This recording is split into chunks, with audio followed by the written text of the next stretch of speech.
your first step on solving a problem where you have to find the equation of a line that passes through 2 points, your first step is to find the direction of that line.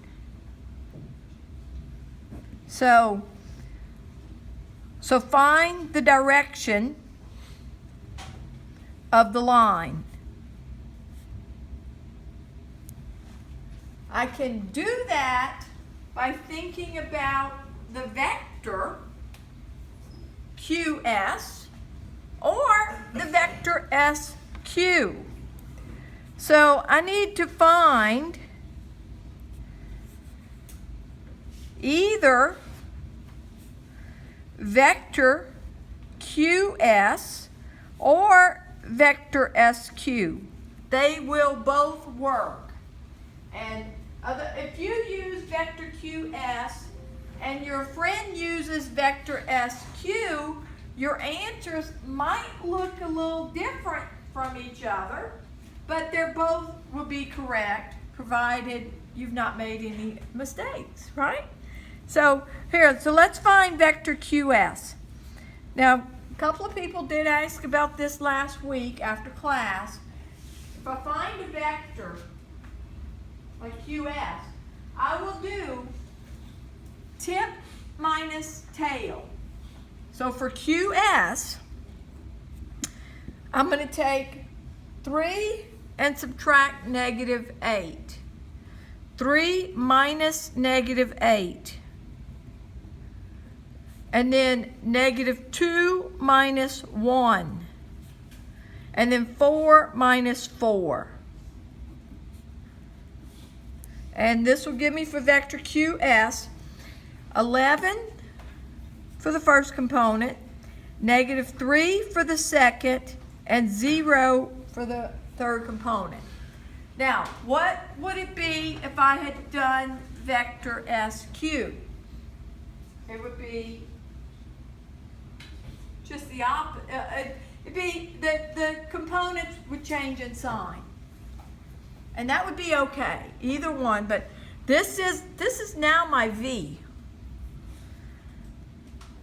as far as our formula goes for finding the vector equation of a line.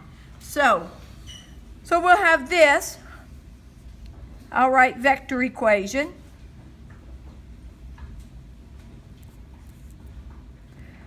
The vector equation of this line would be vector XYZ, that's vector R, would be vector R sub 0. Now, I have this, not like in algebra, if you were given 2 points and you had to find the slope, then you have the slope and you need 1 point at that part of the problem, and you could go with either of them.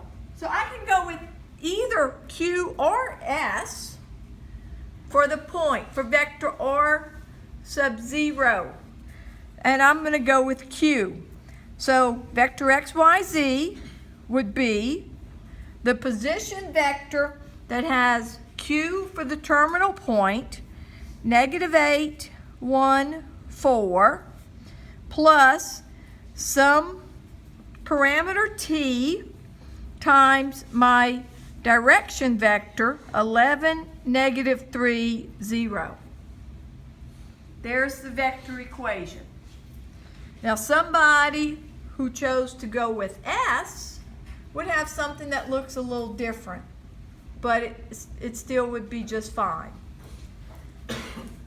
Here's my vector equation. My parametric equation, well, it would be x equals -8 plus 11t.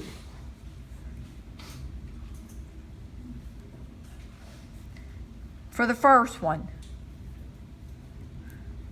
x equals -8 plus 11t, and y equals 1 minus 3t, and z equals 4 plus 0t.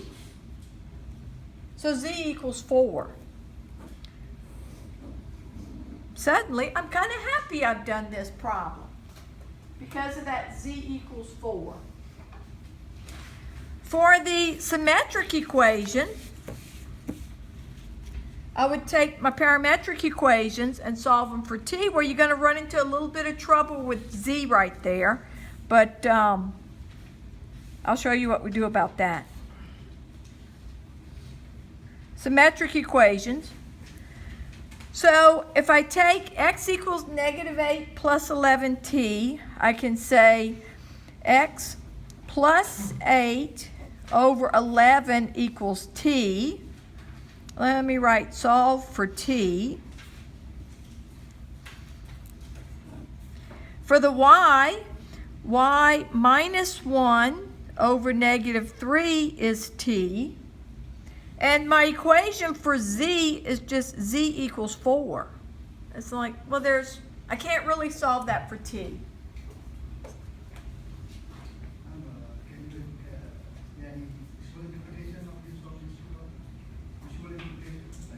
A geometric interpretation? Yes, we'll do that. Thank you for that question, because I've been thinking about that in my head a little bit.